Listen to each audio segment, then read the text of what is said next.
رسول کریم رؤوف الرحیم صلی اللہ تعالی علیہ وآلہ وسلم کا فرمان رحمت نشان ہے، اے لوگو، بے شک بروز قیامت اس کی دہشتوں اور حساب کتاب سے جلد نجات پانے والا شخص وہ ہوگا جس نے دنیا میں مجھ پر کثرت سے درود پاک پڑھے ہوں گے۔ قیامت کا مشکل دن، قیامت کا پریشانی والا دن اور اس دن کی دہشتوں سے، مشکلوں سے جلدی نجات وہ پا جائے گا جس نے دنیا میں کثرت سے درود پاک پڑھے ہوں گے۔ اپنی زندگی میں، اپنے معمولات میں، اپنے شیڈیول میں درود پاک کو شامل کیجئے، پڑھتے چلے جائیے، انشاءاللہ دنیا کی مشکلیں بھی دور ہوں گی، آخرت کی مشکلیں بھی دور ہوں گی۔ کیا خوبصورت شعر امیر اہل سنت اپنی کتاب میں وسائل بخشش میں لکھتے ہیں، پڑھتا رہوں کثرت سے درود ان پہ صدا میں، پڑھتا رہوں کثرت سے درود ان پہ صدا میں، اور ذکر کا بھی شوق پائے غوث و رضا دے۔ اللہ مجھے اور آپ کو کثرت سے ذکر اللہ کرنے والی اور درود پاک پڑھنے والی زبان عطا فرمائے۔ پیارے پیارے اسلامی بھائیوں، آج جمعرات کی مبارک رات ہے اور ہر جمعرات دعوت اسلامی کے ہفتہ وار سنتوں بھرے اجتماع کا سلسلہ ہوتا ہے۔ دنیا بھر میں ہزاروں مقامات پر ہفتہ وار اجتماع کا سلسلہ ہوتا ہے، اور آج اسی سلسلے میں دعوت اسلامی کے عالمی مدنی مرکز فیضان مدینہ میں بھی ہفتہ وار سنتوں بھرے اجتماع کا سلسلہ جاری ہے۔ رب کریم ہم سب کا جمع ہونا اپنی بارگاہ میں قبول فرمائے، آج رات کی برکتیں بھی نصیب فرمائے۔ آج جو بیان میں نے کرنا ہے، جس ہستی کا ذکر کرنا ہے، یہ وہ ہستی ہیں کہ جن کا جب بھی ذکر کریں تو سر ادب سے جھک جاتا ہے، دل میں ان کی محبت بڑھ جاتی ہے۔ آج میں نے آپ کو ایک عشق بھری داستان سنانی ہے، ایک ایسا واقعہ سنانا ہے، ایک سفر ہے، ایک ریولوشن بھی ہے، انقلاب بھی آیا زندگی میں، اور پھر زندگی گزری کیسی ان کی، اور پھر ان کی زندگی میں جس کو کہیں ٹرننگ پوائنٹ آیا وہ کیا تھا۔ جتنی بار اس داستان کے بارے میں جانتے ہیں ایمان تازہ ہو جاتا ہے۔ ان کے استقامت کو دیکھ کر، ان کے حوصلے کو دیکھ کر بندے کو یہ ذہن بنتا ہے کہ وہ کہاں ہیں اور ہم کہاں ہیں، ہم نے اسلام کے لیے کیا قربانیاں دی ہیں جو ہمارے بزرگوں نے قربانی دی ہے۔ دین اسلام کا ابتدائی دور ہے، بڑا مشکل دور تھا، بڑا کٹھن دور تھا۔ میرے آقا علیہ الصلوۃ والسلام نے جب اعلان نبوت فرمایا تو اپنے پرائے ہو گئے، صادق و امین کہنے والے، ساتھ دینے والے بھی اب جانی دشمن بن چکے تھے۔ مسلمانوں کو بھی ستایا جا رہا تھا، کفار مکہ جو تھے وہ اسلام لانے والوں کی مخالفت میں اکٹھے ہو گئے تھے۔ اس دور میں ایک وقت ایسا بھی آیا کہ نبی پاک علیہ الصلوۃ والسلام اپنے یار غار حضرت ابوبکر صدیق رضی اللہ تعالیٰ عنہ کو ساتھ لے کر ایک غار میں تشریف لے گئے۔ انہی دنوں کی بات ہے کہ پیارے آقا مدینے والے مصطفیٰ صلی اللہ تعالیٰ علیہ وسلم غار میں تشریف فرما تھے کہ ایک روز مکہ مکرمہ کے ایک بڑے کافر عبداللہ بن جدعان کا ایک غلام جو ہے وہ بکریاں چراتے چراتے اس غار کی طرف نکل آیا۔ محبوب خدا سردار انبیاء صلی اللہ تعالی علیہ وآلہ وسلم نے اسے دیکھا تو پکار کر فرمایا، یا راعی حل من لبن، اے بکریاں چرانے والے تمہارے پاس کچھ دودھ ہے؟ غلام نے عرض کیا، جی ہاں ایک بکری ہے، اس میں میرا کھانا ہے، یعنی میں غلام ہوں، ساری بکریاں میرے مالک کی ہیں، ان میں ایک بکری کا دودھ میرے لیے مقرر ہے، آپ چاہیں تو اپنے حصے کا دودھ میں آپ کو ایثار کر دیتا ہوں۔ ایک بکری کا دودھ اس کے لیے تھا۔ سبحان اللہ۔ پیارے آقا دو جہاں کے داتا صلی اللہ تعالیٰ علیہ وآلہ وسلم نے فرمایا وہ بکری لے آؤ۔ غلام وہ بکری لے آیا۔ معجزات والے نبی رسول ہاشمی صلی اللہ تعالیٰ علیہ وآلہ وسلم نے پیالہ لیا، اپنے قدرت والے بے مثال ہاتھوں سے بکری کا دودھ نکالا، پیالہ بھر گیا۔ آپ صلی اللہ تعالیٰ علیہ وسلم نے وہ دودھ نوش فرمایا۔ پھر میرے آقا نے دودھ نکالا، سیدنا صدیق اکبر رضی اللہ تعالیٰ کو عطا فرمایا، انہوں نے دودھ پیا، انہوں نے بھی نوش فرما لیا۔ پیارے آقا علیہ السلام نے تیسری بار بکری کا دودھ نکالا، اس غلام کو عطا کیا، اس غلام نے بھی پیٹ بھر کر دودھ پی لیا۔ کمال یہ ہے بکری کے تھن ویسے ہی بھرے ہوئے ہیں، وہ یہ وہی بکری ہے جس سے یہ غلام صرف پیٹ بھر کر دودھ پیتا تھا، اب تین شخصیات نے پی لیا، پھر بھی بکری کے جو تھن ہیں وہ ویسے ہی بھرے ہوئے ہیں۔ اب یہ معجزہ دکھانے کے بعد مبلغ اعظم رسول محتشم صلی اللہ تعالی علیہ وآلہ وسلم نے فرمایا حل لک فی الاسلام، یعنی اے غلام کیا اسلام قبول کرو گے؟ اللہ اکبر، نور برساتا چہرہ دیکھا تھا، پیاری ادائیں دیکھیں، خوبصورت ادائیں دیکھیں، پھر یہ معجزہ دیکھا۔ یہ سب دیکھ کر وہ غلام تو پہلے ہی عاشق ہو چکا تھا، اب اسلام کی دعوت ملتی ہے، فوراً آگے بڑھا، محبوب رب سردار عرب صلی اللہ تعالی علیہ وسلم کے ہاتھ پر اسلام قبول کر لیا۔ سرکش جو تھے قائل ہوئے، دشمن جو تھے مائل ہوئے، سرکش جو تھے قائل ہوئے، دشمن جو تھے مائل ہوئے، مسحور کن ہے کس قدر یا مصطفیٰ لہجہ تیرا۔ میرے آقا کی باتیں سن کر، نبی پاک کے چہرہ انور کو دیکھ کر، پیارے آقا کے قرب پا کر سبحان اللہ لوگ مسلمان ہو جایا کرتے۔ اب جناب معاملہ یہ ہوا، کفار مکہ اہل ایمان پر ظلم کے پہاڑ توڑ رہے تھے، لہذا حکمت کے پیکر سلطان بحر و بر صلی اللہ تعالی علیہ وسلم نے اس عظیم عاشق رسول کو فی الحال ایمان چھپائے رکھنے کا حکم دیا کہ پہلے ابھی کسی کو جا کر بتانا نہیں کہ تم مسلمان ہو گئے ہو، کیونکہ ظلم و ستم کی آندھیاں چل رہی ہیں۔ چنانچہ وہ غلام حکم مصطفیٰ پر لبیک کہتے ہوئے واپس روانہ ہو گیا۔ اب خوش نصیب غلام ہے جو غلامی مصطفیٰ میں آ کر ہم غلاموں کی سرداری کا تاج اب سر پر سجا چکے تھے۔ جب یہ اپنے دنیاوی مالک کے پاس پہنچے تو ایک عجیب بات دیکھنے کو ملی۔ بکریاں تو پہلے بھی وہ چرایا کرتے تھے، مگر آج یہ بکریاں بھی چہرہ مصطفیٰ کی زیارت کر کے آئی تھیں۔ آج ان بکریوں کو خدمت مصطفیٰ کا شرف نصیب ہوا تھا، اس لیے حیرت انگیز طور پر ساری بکریوں کا دودھ جو ہے وہ پہلے سے کئی گنا زیادہ ہو گیا۔ مالک نے جب ان بکریوں کی دودھ کی زیادتی دیکھی تو اپنے غلام سے کہتے ہیں آج لگتا ہے کسی کمال کی چراگاہ سے، کسی بڑی زبردست چراگاہ سے تم بکریوں کو چرا کے لائے ہو، ایسا کرو روز بکریوں کو وہیں لے جانا۔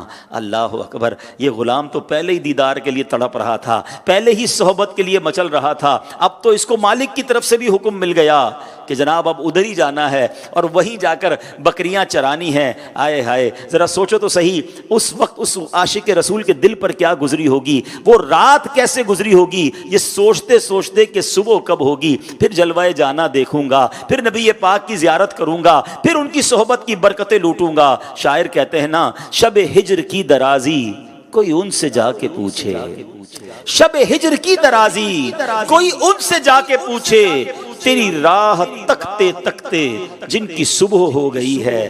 آئے ہائے، اب یہ عاشق رسول رات بھر یاد مصطفیٰ میں ایسا لگتا ہے کہ مچلتے رہے ہوں گے، شاید نیند بھی نہ آئی ہو، کبھی چہرہ مصطفیٰ سامنے آتا ہوگا، کبھی مصطفیٰ جان رحمت صلی اللہ تعالی علیہ وسلم کی میٹھی میٹھی مہکی باتوں کی مہک محسوس کرتے ہوں گے، کبھی اپنا کلمہ پڑھنا یاد آتا ہوگا، کبھی ان کا پڑھانا یاد آتا ہوگا، اپنے نصیب کی معراج پر جھوم جاتے ہوں گے۔ نہ جانے یہ رات کیسے کٹی ہوگی، رات جیسے گزری سو گزری، صبح ہوئی، آقا علیہ الصلوۃ والسلام کے سچے غلام نے بکریاں لیں، پھر غار کے قریب پہنچ گئے، محبوب ذی وقار مکی مدنی تاجدار صلی اللہ تعالی علیہ وسلم کی خدمت میں دوبارہ دودھ پیش کیا، چہرہ مصطفیٰ کی زیارت کرتے رہے، دین کی باتیں سیکھتے رہے، گھر واپس آ گئے۔ شام کو پھر اگلی صبح کا انتظار ہے۔ سبحان اللہ، شاعر کہتے ہیں نا، شربت دید نے ایک آگ لگائی دل میں۔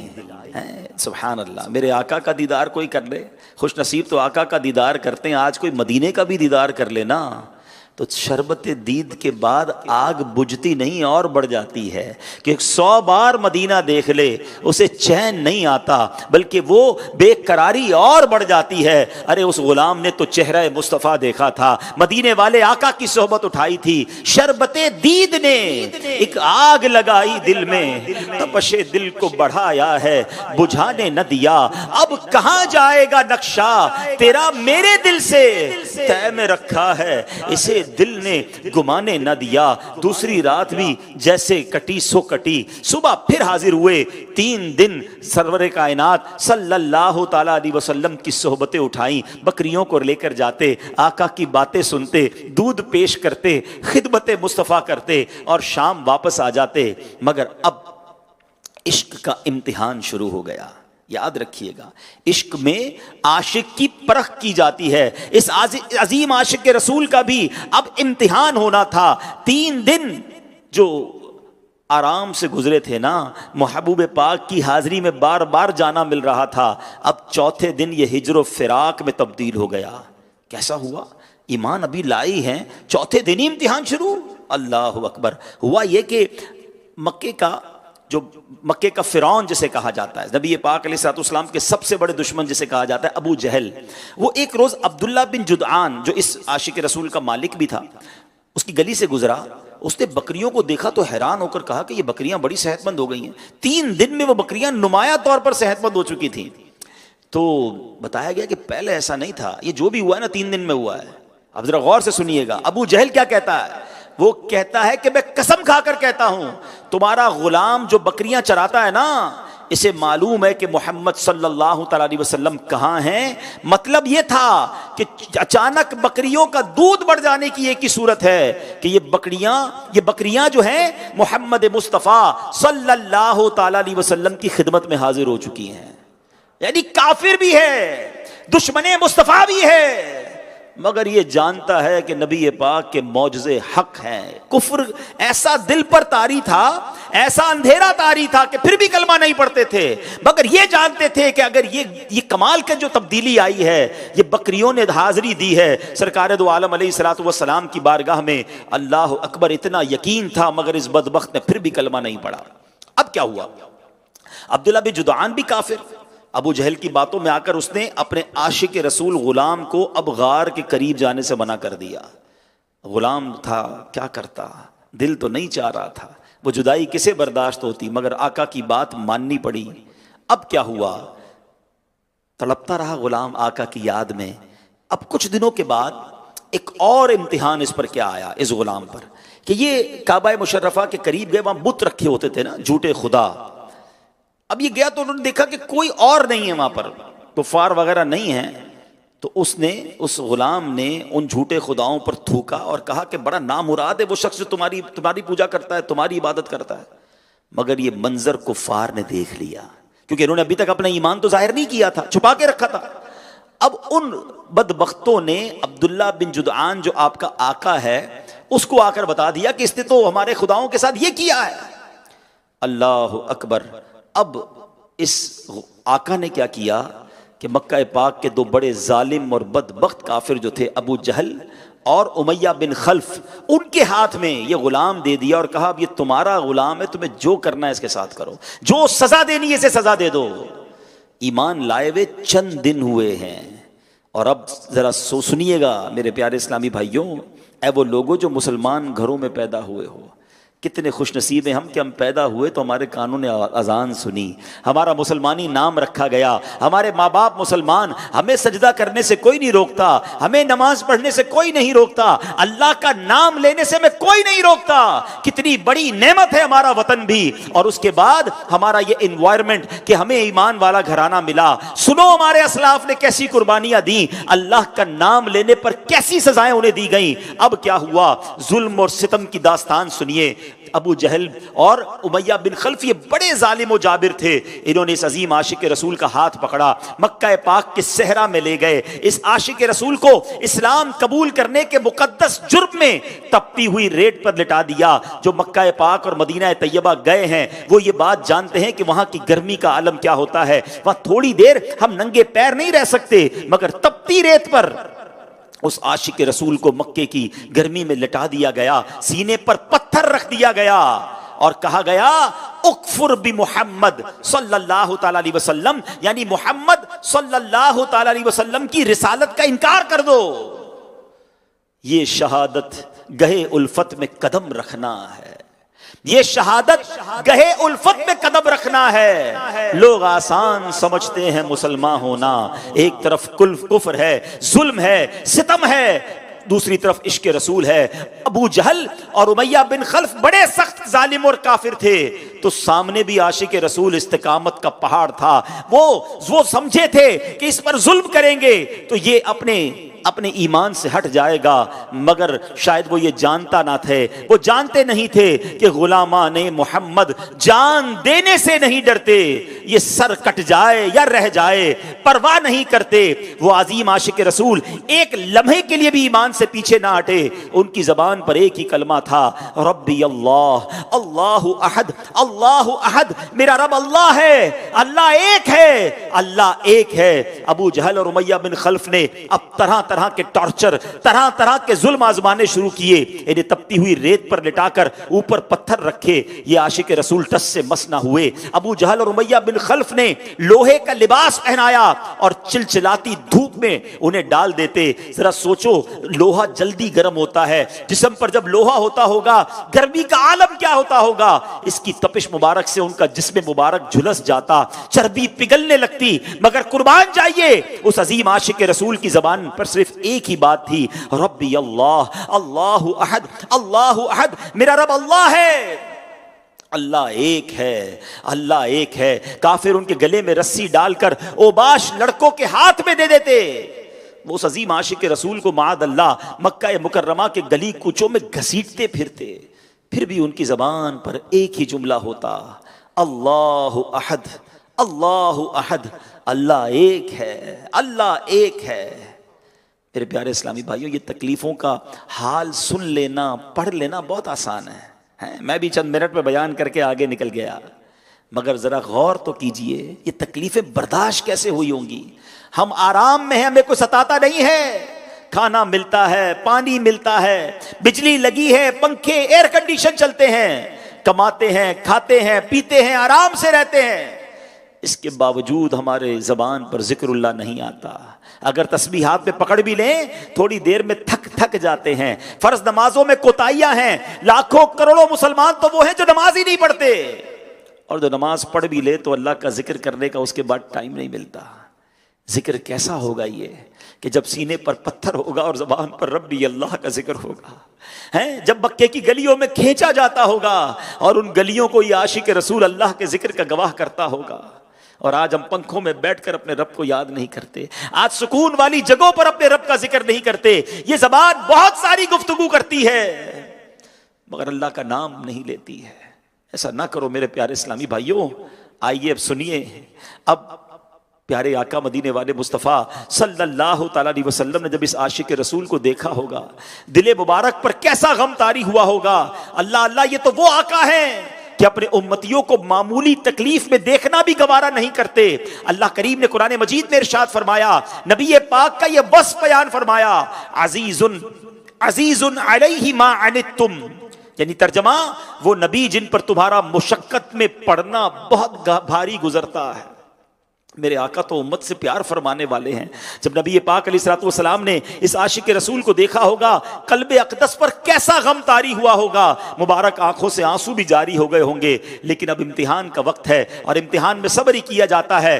آخر اس غلام کی آزمائش کا وقت کیسے ختم ہوا کہ آقا علیہ الصلوۃ والسلام نے جب ان کو اس حال میں دیکھا تو تمنا ظاہر کی کہ کاش کسی طرح اس غلام کو خرید کر آزاد کر دیا جائے۔ تمنائے مصطفیٰ تھی۔ آقا کے یار غار سیدنا صدیق اکبر رضی اللہ تعالیٰ عنہ نے جب یہ خواہش سنی تو جلدی سے گئے، منہ مانگی بھاری قیمت ادا کی اور عاشق رسول کو خرید کر آزاد کر دیا۔ ایک روایت میں ملتا ہے امیہ بن خلف کے پاس صدیق اکبر رضی اللہ تعالیٰ عنہ گئے۔ آپ کا بڑا نام تھا، آپ بڑے کاروباری ہیں، بڑے بڑے سودے کرتے تھے، بڑی بڑی ڈیل کرتے تھے۔ آپ نے کہا اس غلام کو تم مجھے بیچ دو۔ کتنے میں بیچو گے؟ ایک اماؤنٹ، ایک رقم اس نے بتائی۔ آپ نے کہا ٹھیک ہے، کہتا نہیں اور زیادہ لوں گا۔ آپ نے کہا ٹھیک ہے، اس نے کہا نہیں اور زیادہ لوں گا، یعنی اماؤنٹ بتاتا رہا۔ صدیق اکبر اوکے کرتے رہے، وہ اور بڑھاتا گیا۔ کاروبار میں ایسا نہیں ہوتا، کاروبار میں ایک بار قیمت بتائی جاتی ہے، سودا ہو گیا تو ہو گیا، مگر اس ظالم نے قیمت وہ بڑھاتا رہا۔ صدیق اکبر اوکے کرتے رہے۔ آخر کار جب ڈیل کنفرم ہوئی، امیہ کہتا ہے اے ابو بکر، تمہارے بزنس کے تو چرچے ہیں، تم تو بہترین سودا کرنے میں مشہور ہو، آج تمہیں کیا ہو گیا؟ اتنا مہنگا یہ حبشی غلام خرید لیا. اللہ اکبر. صدیق اکبر رضی اللہ تعالیٰ عنہ کے تاریخی الفاظ سنو. کہتے امیہ تم کیا جانو اس کی قیمت کیا ہے, تم اس سے زیادہ مانگتے, میں اس سے زیادہ تمہیں دیتا. خرید کر پیارے آقا کی بارگاہ میں لے کر آئے. کہا حضور آپ کا عاشق حاضر ہے. آقا کیا فرماتے ہیں سنو. کہتے ہیں اے ابو بکر اس کی خریدنے میں جو تم نے رقم خرچ کی ہے تھوڑے پیسے میرے بھی اس میں شامل کر لو. صدیق اکبر کہتے ہیں حضور میرا سب کچھ آپ کا ہے. آقا میرا سارا مال ہی تو آپ کا ہے. اللہ اکبر. سوچئے یہ کیسے عاشق رسول ہیں جن سے آقا کتنی محبت فرماتے, صدیق اکبر رضی اللہ تعالیٰ عنہ کتنی محبت فرماتے, اور اسلام لانے کی وجہ سے انہوں نے تکلیفیں کیسی اٹھائیں. یہ درس ہے ہم سب کے لیے کہ ہم نے تو اسلام لانے کے لیے کوئی تکلیف نہیں اٹھائی, مگر کیا اسلام پھیلانے کے لیے کوئی تکلیف نہ اٹھائیں گے؟ کیا اسلام کے نام کو روشن کرنے کے لیے ہم کوئی قربانی نہ دیں گے؟ وہ تپتی ریت پر اللہ کا ذکر کریں اور ہم پورا دن اللہ کو یاد نہ کریں. ایسا نہ کریں. اے میرے پیارے اسلامی بھائیوں ذرا آگے چلیں. اب یہ غلام تو آزاد ہو گئے. آپ جاننا چاہیں گے یہ غلام کون تھے؟ یہ کوئی اور نہیں, ہم غلاموں کے سردار, ہر عاشق رسول کی آنکھوں کے تارے, مشہور عاشق رسول, مؤذن رسول حضرت بلال حبشی رضی اللہ تعالیٰ عنہ. یہ میرے آقا کے وہ غلام ہیں جنہوں نے بہت تکلیفیں اٹھائیں, اور اس کے بعد جب آزاد ہو گئے نا, آقا نہیں تو خریدا نا, نبی پاک کے یار غار نے خریدا. اب ساری زندگی نبی پاک کے قدموں میں گزاری, اور مرتبہ کیسا ملا کہ آپ مؤذن رسول کہلائے. کیا کیا ستم نہ ڈھائے تھے تجھ پر امیہ نے, کیا کیا ستم نہ ڈھائے تھے تجھ پر امیہ نے, اقرار حق سے پھسلی نہ تیری زباں بلال, مکہ احد کی صداؤں سے گونج اٹھا, خورشید انقلاب تھا تیرا بیاں بلال. بو بکر نے خرید کے ایسے بڑھائے دام, ہاں دام دیکھو کیسے بڑھے. بو بکر نے خرید کے ایسے بڑھائے دام, دولت اگر زمین ہے تو آسماں ہے بلال. کیا کیا ستم نہ ڈھائے تھے تجھ پر امیہ نے, کیا کیا ستم نہ ڈھائے تھے تجھ پر امیہ نے, اقرار حق سے پھسلی نہ تیری زباں بلال, مکہ احد کی صداؤں سے گونج اٹھا, خورشید انقلاب تھا تیرا بیاں بلال. بو بکر نے خرید کے ایسے بڑھائے دام, بو بکر نے خرید کے ایسے بڑھائے دام, دولت اگر زمین ہے تو آسماں بلال. بلال کی شان دیکھو. میرے آقا نے انہیں سید المؤذنین کا لقب عطا فرمایا, تمام مؤذنین کے سردار. اللہ اکبر. پیارے آقا کے مالی معاملات کی جو ذمہ داری تھی نا, خازن تھے, نبی پاک نے انہیں دی ہوئی تھی, اور نبی پاک کے ظاہری وصال تک پیارے آقا کی خدمت میں ہی حاضر رہے. نبی پاک کے وصال ظاہری کے بعد آپ ملک شام تشریف لے گئے, آخر تک وہیں رہے. 20 سن ہجری کو اس دنیا فانی سے رخصت ہوئے, اور آپ کا مزار مبارک ملک شام میں ہے. کیا خوبصورت التجا امیر اہل سنت اپنے کلام میں کرتے ہیں. ابھی نعت خواں بھائی بیان سے پہلے بھی یہی نعت پڑھ رہے تھے کہ جاہو جلال دو نہیں مالو منال دو, سوزے بلال بس میری جھولی میں ڈال دو, دنیا کے سارے غم میرے دل سے نکال دو, غم اپنا یا حبیب برائے بلال دو. اللہ حضرت بلال حبشی کے صدقے ہمیں سچا عشق رسول عطا فرمائے. کمال کی پرسنالٹی ہیں, اور ایسے ان کے واقعات ہیں کہ جو کہتے ہیں ایمان تازہ ہو جاتا ہے. مگر یہاں تھوڑا سا میں مدنی چینل کے ناظرین سے, میں فیضان مدینہ میں موجود حاضرین سے بات کرنا چاہوں گا. حضرت بلال تپتی ریت پر نہ ہلے ایمان سے. آج تھوڑے پیسے ایمان سے ہلا دیتے ہیں. آج تھوڑا دنیا کا مرتبہ ہمیں اسلام میں دین میں کمپرومائز کرنے پہ مجبور کر دیتا ہے کہ کیا کرے جناب، کرنا پڑتا ہے، لوگوں کو خوش کرنے کے لیے کرنا پڑتا ہے. ہمارے مارکیٹ کا تو طریقہ ہی جھوٹ بولنا ہے، ہم نہیں بولیں گے دوسرے بول دیں گے. ہمارے گھر میں فنکشن تھا، بچوں کی خوشی کے لیے یہ کرنا پڑتا ہے. سوچئے ان اسلاف کی روحوں کو کیسی تکلیف ہوتی ہوگی کہ ہم ایک ذرہ نہیں ہٹتے تھے ایمان سے، اتنی تکلیف ہوتی تھی. مگر آج تھوڑے سے معاملات پر لوگ جو ہیں وہ دین میں کمپرومائز کرنے لگ جاتے ہیں، اور بدقسمتی سے کہتے ہوئے بھی زبان ساتھ نہیں دے رہی کہ غیر ملکوں کے ویزوں کے لیے، پاسپورٹ کے لیے لوگ ایمان سے بھی جناب ہاتھ دھو بیٹھتے ہیں. اللہ مجھے اور آپ کو ایمان کی فکر نصیب فرمائے، ایمان کی قدر نصیب فرمائے، اور ایمان کی حفاظت کا جذبہ بھی نصیب فرمائے.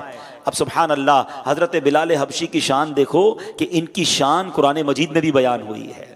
سبحان اللہ. حضرت بلال حبشی امتحانات سے گزرے، پھر آزادی کی نعمت حاصل ہوئی تو بارگاہ رسالت میں حاضر ہو گئے. اب یہ جانے کائنات، فخر موجودات صلی اللہ تعالی علیہ وسلم کی خدمت بابرکت میں حاضر رہتے تھے. اسی طرح دیگر صحابہ کرام بھی آپ کی جو پہلے غلامی کی زندگی بسر کر چکے تھے، مثلا حضرت صہیب رومی، حضرت خباب رضی اللہ تعالیٰ عنہما، یہ بھی بارگاہ رسالت میں حاضر رہتے تھے. ایک روز جو غیر مسلم تھے نا، پتہ کیا کہتے ہیں؟ کہتے اے محمد صلی اللہ تعالیٰ علیہ وسلم، آپ کے پاس جو یہ غریب لوگ بیٹھتے ہیں نا، ہمیں ان کے ساتھ بیٹھتے ہوئے شرم آتی ہے.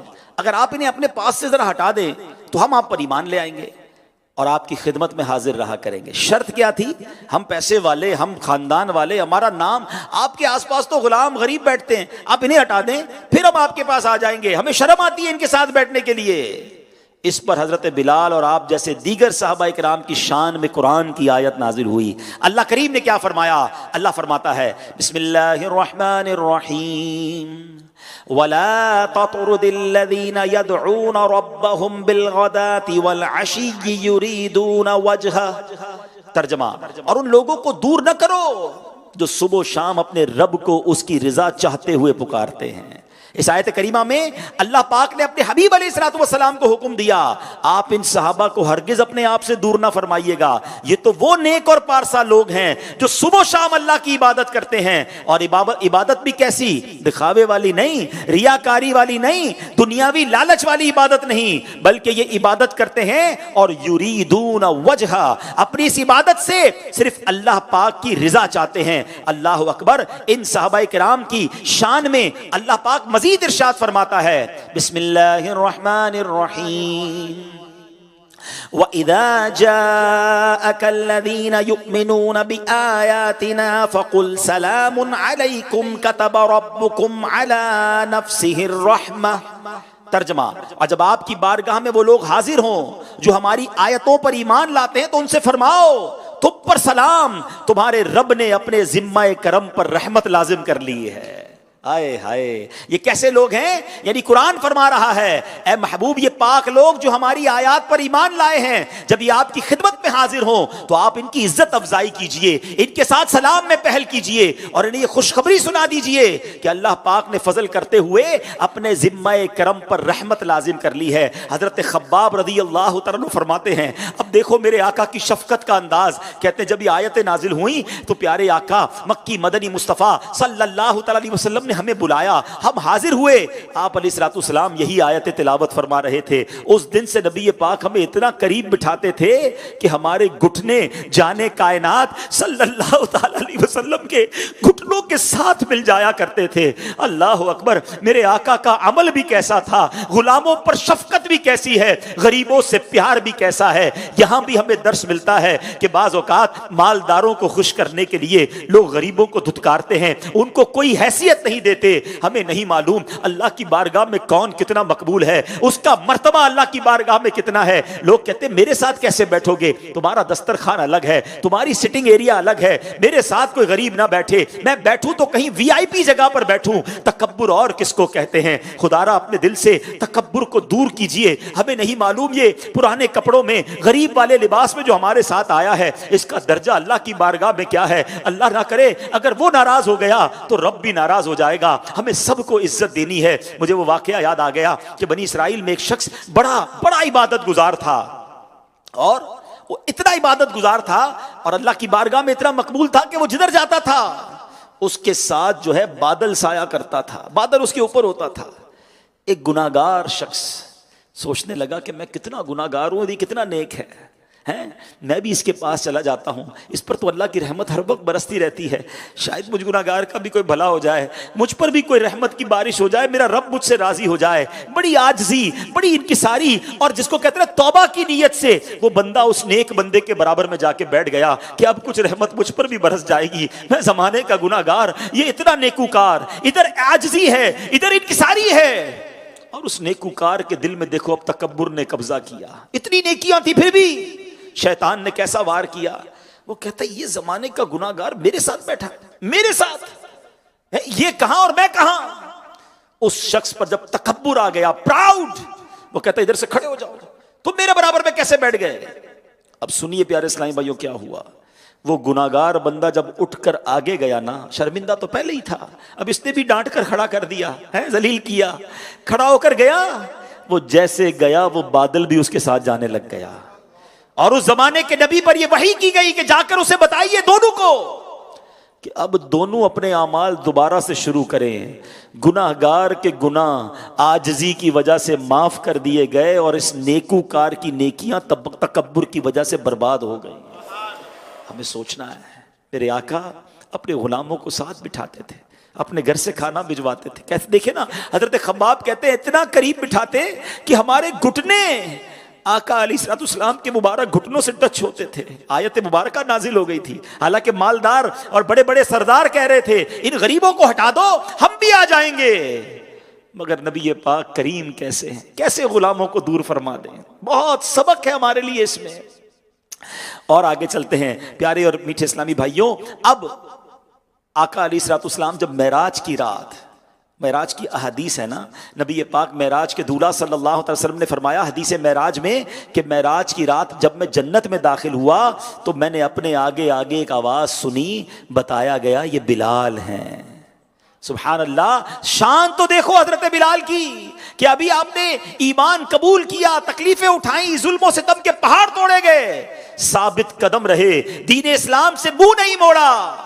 دیکھیے کیسے کیسے انعام مل رہے ہیں کہ آقا جنت میں حضرت بلال کی آواز، ان کے قدموں کی آواز سن رہے ہیں۔ ایک جگہ پیارے آقا علیہ الصلوۃ والسلام سنو، حضرت بلال کی قسمت پر ہماری جانیں قربان ہیں۔ عاشق رسول تمنا کرتا ہے وہ نبی پاک کے قدموں میں پہنچ جائے، مگر آقا نے کیسا خاص کرم فرمایا کہ ایک روز حضرت بلال حبشی کے گھر تشریف لے آئے۔ اچھا، کیسی عزت افزائی ہے، اپنے غلام کی بارگاہ میں، اپنے غلام کے پاس نبی پاک جا رہے ہیں۔ اب جب حضرت بلال کے گھر گئے تو حضرت بلال گھر پہ نہیں تھے، آپ کی زوجہ محترمہ تھیں، تو زوجہ نے عرض کی کہ حضور بلال جب گھر میں ہوتے ہیں نا، ان کی زبان پر بس ایک ہی رٹ ہوتی ہے، قال رسول اللہ، قال رسول اللہ، آج رسول اللہ نے یہ فرمایا، آج میرے آقا نے یہ فرمایا صلی اللہ تعالیٰ علیہ وسلم۔ ذرا عشق تو دیکھو، سارا دن نبی پاک کی خدمت میں رہتے تھے، گھر آتے تھے تو زبان ذکر رسول سے تر ہوتی تھی، آقا کا دیدار کرتے تھے یا آقا کا ذکر کرتے تھے، نبی پاک کی ہی باتیں کرتے تھے۔ اللہ اکبر۔ خیر، نبی پاک علیہ الصلوۃ والسلام نے جب یہ سنا کہ آپ کی زوجہ کہہ رہی کہ حضور بس یہ آ کر آپ ہی کی باتیں بتاتے ہیں، آئے ہائے، حضرت بلال کی قسمت پر ہماری جانیں قربان۔ آقا نے کیا فرمایا، ما حدثکی عنی بلال فقط صدقہ، بلال میری طرف سے جو بھی حدیث بیان کرتا ہے وہ سچ ہے، بلال لا یکذب۔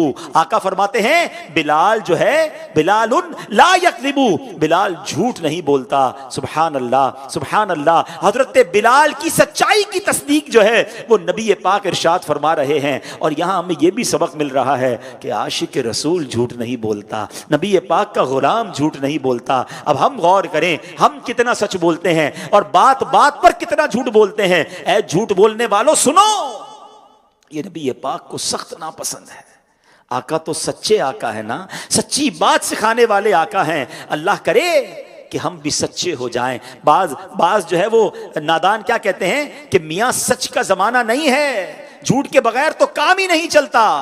نہیں نہیں جناب، سچ سے ہی کام بنتا ہے۔ سچی بات یہ ہے کہ سچ کو آنچ بھی نہیں ہے۔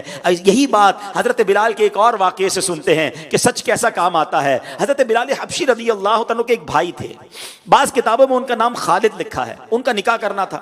حضرت بلال انہیں لے کر ایک قبیلے میں لے گئے ہیں۔ اب دیکھیے کہ ہمارے یہاں بھی رشتے ہوتے ہیں، کیا حال ہوتا ہے، بندہ ہوتا جناب غرا غریب ہے، اب سسرال والوں کو بڑے بڑے محل کی باتیں بتائے گا، بڑی گاڑی ہے، بڑی نوکری ہے، ایسا اسٹائل بناتے ہیں کہ جیسے سامنے والوں کو لگے بڑے خوشحال ہیں، حالانکہ ہوتا کچھ نہیں ہے، اور یہ دھوکہ دے کر بعض اوقات رشتہ کرتے ہیں۔ حضرت بلال اپنے بھائی کے ساتھ گئے، آپ نے کیا کیا؟ جب آپ وہاں گئے تو لڑکی والوں کے یہاں گئے اور کہا کہ تم جانتے ہو یہ میرا بھائی ہے، ہم پہلے غلام تھے۔ سنو بات، کیا کہتے ہیں؟ ہم پہلے غلام تھے، اور نبی پاک علیہ الصلوۃ والسلام ہم گمراہی میں تھے، اور پیارے آقا علیہ الصلوۃ والسلام کی برکت سے ہمیں ہدایت نصیب ہوئی، اللہ پاک نے ہمیں آزادی عطا فرمائی، ہم غریب تھے، اللہ پاک نے ہمیں غنی کر دیا ہے، اگر تم اپنی لڑکی کا رشتہ دینا پسند کرو تو الحمدللہ، پسند نہ کرو تب بھی کوئی حرج نہیں ہے۔ بالکل کلیئر کرسٹل ساری باتیں بتا دی۔ حضرت بلال کی پیشکش سن کر وہ لوگ بھی کیسے اچھے تھے، پتہ چلا مؤذن رسول میرے گھر تک آئے ہیں، اپنی بچی کا رشتہ انہیں دے دیا، ان کے بھائی کو دے دیا۔ اب حضرت بلال کے بھائی کیا کہتے ہیں؟ اے بھائی، آپ ہماری نیکی کا ذکر کرتے ہیں، یہ بتاتے کہ ہم نبی پاک کی بارگاہ میں کتنی جانثاریاں ہم نے کی ہیں، ہم پیارے آقا کی غلامی اختیار کیے ہیں، آپ مؤذن رسول ہیں، اس طرح کی باتیں بتاتے کہ کتنا بڑا مرتبہ ہے آپ کا دربار رسالت میں، آپ نے پرانی باتیں شروع کر دی، ہماری غلامی کی باتیں بتا رہے ہیں، ہماری پرانی باتیں بتا رہے ہیں۔ اللہ اکبر۔ حضرت بلال نے پتہ کیا جواب دیا؟ کہتے میں نے سچ بولا اور اسی سچ کی بدولت تمہارا رشتہ طے ہوا ہے۔ یہ درس ملا ہمیں کہ سچ سے کامیابی ملتی ہے، ہمیں لگ رہا ہوتا ہے کہ جھوٹ سے کامیابی ملے گی، اور اس طرح کے رشتوں کے معاملات میں بھی خدا را جھوٹ نہ بولا کریں، کوئی بات چھپایا نہ کریں۔ آج لڑکی والے لڑکی کا کوئی معاملہ ہو لڑکے والوں کو نہیں بتاتے، لڑکے والے لڑکے کا معاملہ لڑکی کو نہیں بتاتے۔ ارے یہ کوئی ایک گھنٹے کے لیے شادی ہو رہی ہے کیا؟ ساری زندگی ساتھ رہنا ہے، آگے جا کے جب معاملات پتا چلیں گے اور خدا نہ خواستہ اس کی وجہ سے جھگڑا ہو، لڑائی ہو، دوریاں ہو، ساری زندگی کا غم ہو، اس سے بہتر یہ ہے کہ ہر بات پہلے سے بتا دی جائے۔ اسی طرح کاروبار کے اندر بھی ہونا چاہیے، اپنے مال میں اگر کوئی نقص ہے پہلے بتا دیں، پارٹنرشپ کرنی ہے اپنے جو معاملات ہیں کرسٹل کلیئر رکھیں، یاد رکھیں جتنا کلیئر ہو کے آپ چلیں گے دیر تک چلیں گے، سکون سے چلیں گے، اور جتنا چھپا کر دھوکہ دے کر کوئی بھی کام شروع کریں گے تھوڑے دنوں کے بعد اس سے بڑی تکلیف اٹھائیں گے۔ اللہ کرے حضرت بلال حبشی رضی اللہ تعالیٰ عنہ کے واقعات سے ہمیں یہ درس ملے کہ زندگی میں ہمیشہ سچ بولیں، کسی کو دھوکہ نہ دیں۔ اب ذرا سنیے گا حضرت بلال حبشی کی شان، اللہ اکبر، اس سے بڑی کیا شان ہے؟ آقا کی غلامی ملی، مگر سنو جنت میں کیا ملے گا؟ پیارے آقا علیہ الصلوۃ والسلام فرماتے ہیں کہ بروز قیامت حضرت صالح علیہ الصلوۃ والسلام اونٹنی پر سوار ہوں گے۔ آقا فرماتے ہیں میں براق پر سوار ہو کر آؤں گا، اور حضرت بلال کی طرف میرے آقا نے نگاہ اٹھائی، اور بھی صحابہ بیٹھے ہیں، فرمایا بلال کی یہ شان ہوگی کہ یہ جنتی اونٹنی پر سوار ہوں گے اور اذان پڑھتے ہوئے میدان محشر میں آئیں گے۔ ہائے ہائے، حضرت بلال کی شان دیکھو کہ محشر کے میدان میں بھی انہیں اللہ کا نام لے کر اذان دینے کی سعادت ملے گی۔ ہم اللہ سے دعا کرتے ہیں اللہ ہمیں بھی اس محفل میں شرکت عطا کرنا۔ ہم حضرت بلال کی وہ اذان تو نہیں سن سکے، مگر آقا کے لواء الحمد تلے نبی پاک کی رضا کے ساتھ ہمیں بھی جگہ دینا، ہم بھی بلال حبشی کی وہ اذان سنیں جب وہ داخل ہوں محشر میں اونٹنی پر سوار ہو کر اور اذان دیں۔ اللہ اکبر۔ آقا کہتے ہیں اس وقت انبیاء کرام کی نگاہیں بھی بلال پر لگی ہوئی ہوں گی، جب بلال اذان مکمل کر لیں گے تو انہیں جنتی لباس پہنایا جائے گا۔ انبیاء کرام علیہ الصلوۃ والسلام اور شہداء کے بعد بلال پہلے وہ شخص ہوں گے جنہیں جنتی لباس پہنایا جائے گا۔ کیا بات ہے حضرت بلال حبشی رضی اللہ تعالیٰ عنہ کی۔ اے پیارے اور محترم اسلامی بھائیوں، حضرت بلال کی بات ہو اور ان کی اس باذوق اور رقت انگیز اذان کی بات نہ ہو تو بات ادھوری رہ جاتی ہے۔ ماجرا یہ تھا کہ پیارے آقا علیہ الصلوۃ والسلام نے جب دنیاوی طور پر پردہ فرمایا نا تو صحابہ کرام پر تو گویا قیامت ٹوٹ گئی۔ صحابہ کرام تو جس کو کہیں کہ ہکا بکا رہ گئے، سختی کی عالم میں آ گئے، لگتا سب کچھ لٹ گیا۔ حضرت بلال تو یوں بھی مؤذن رسول ہیں، مؤذن اور امام کا تعلق بالکل الگ سا تعلق ہوتا ہے، جدا قسم کا تعلق ہوتا ہے۔ حضرت بلال آقا کی خدمت میں رہا کرتے تھے۔ اب جب پیارے آقا علیہ الصلوۃ والسلام نے دنیا سے ظاہری پردہ فرمایا، حضرت بلال کے لیے جینا محال ہو گیا۔ وہ گلیاں جہاں پیارے آقا چلا کرتے تھے ان گلیوں سے گزرتے ہوئے حضرت بلال رضی اللہ تعالیٰ عنہ کو کلیجہ منہ آتا تھا۔ جب پیارے آقا مسکراتے تھے تو نور کی کرنیں دیواروں کو روشن کر دیتی تھیں۔ اب ان دیواروں کو دیکھ دیکھ کر حضرت بلال کو پیارے آقا علیہ الصلوۃ والسلام کی یاد ستاتی تھی۔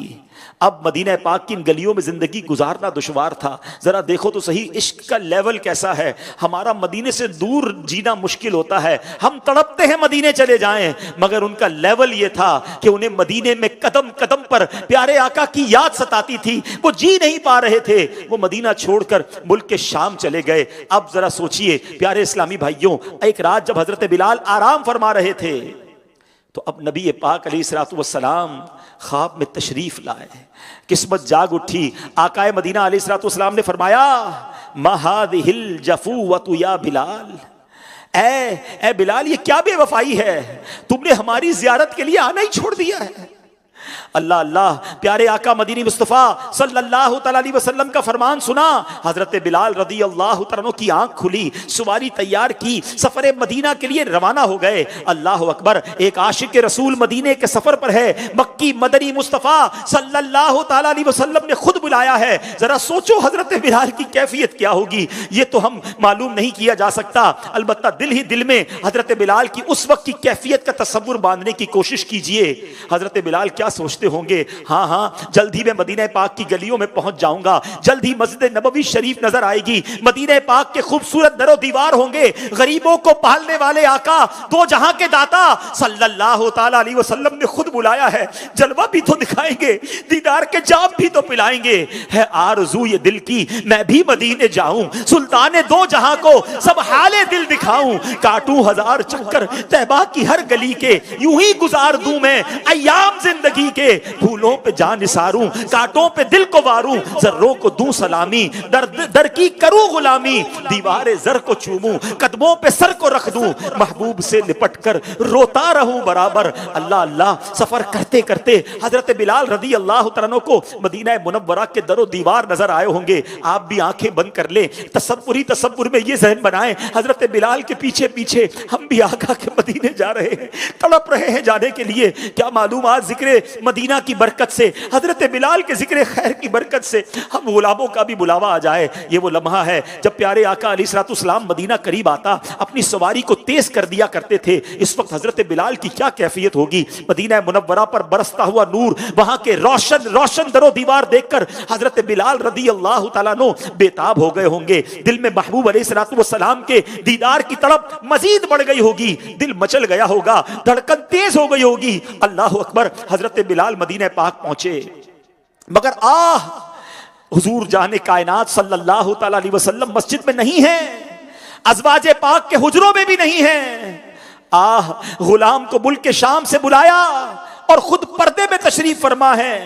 حضرت بلال نبی پاک علیہ الصلوۃ والسلام کے مزار پر انوار کے پاس حاضر ہوئے, چہرہ مزار مبارک کی مبارک خاک پر ملنے لگے اور روتے جاتے تھے, گویا یہ عرض کر رہے تھے اٹھا دو پردہ, دکھا دو چہرہ کہ نور باری حجاب میں, اٹھا دو پردہ, دکھا دو چہرہ کہ نور باری حجاب میں ہے. زمانہ تاریک ہو رہا ہے کہ مہر کب سے نقاب میں ہے. اہل مدینہ کو حضرت بلال رضی اللہ تعالیٰ عنہ کی آمد کی خبر ہو چکی تھی. کئی صحابہ کرام علیہ رضوان موذر رسول سے ملنے کے لیے حاضر ہوئے. سلام دعا کے بعد سب نے کہا اے بلال مدینے آئے ہو, بڑے دنوں بعد آئے ہو, ہمیں وہ اذان سنا دو جو آقا کے زمانے میں سنایا کرتے تھے. حضرت بلال سب سے معذرت کرتے جاتے. معاملہ یہ ہے, جب میں اذان کہتا تھا اور جب اشہد ان محمد رسول اللہ صلی اللہ تعالی علیہ وسلم کہتا تھا, سامنے چہرہ بددعا کی زیارت کرتا تھا. آج اذان پڑھوں گا, دیدار سے محروم رہوں گا تو میرا دل برداشت نہیں کر پائے گا. براہ کرم میری معذرت قبول کرو, میں یہ اذان نہیں دے پاؤں گا. اتنے میں خبر پہنچ چکی تھی کہ مؤذن رسول آ گئے ہیں. پیارے آقا علیہ الصلوۃ والسلام کے ننھے نواسے امام حسن اور امام حسین تشریف لے آئے. حضرت بلال نے ان کو سینے سے لگایا, پیار کیا, اور اب شہزادوں نے کہا بلال ہمارے نانا جان رحمت عالمیان صلی اللہ تعالی علیہ وسلم کو جو اذان سنایا کرتے تھے, آج وہی اذان اے بلال ہمیں بھی سنا دو. اب شہزادوں کی بات کیسے ٹالی جا سکتی تھی. حضرت بلال نے شہزادوں کے حکم پر سر جھکا دیا, اذان دینے کی جگہ تشریف لائے, کانوں پر ہاتھ رکھے اور پرسوز آواز میں آپ نے اذان دینا شروع کی. اللہ اکبر, اللہ اکبر, اللہ اکبر. جیسے ہی مدینہ منورہ میں یہ آواز گونجی,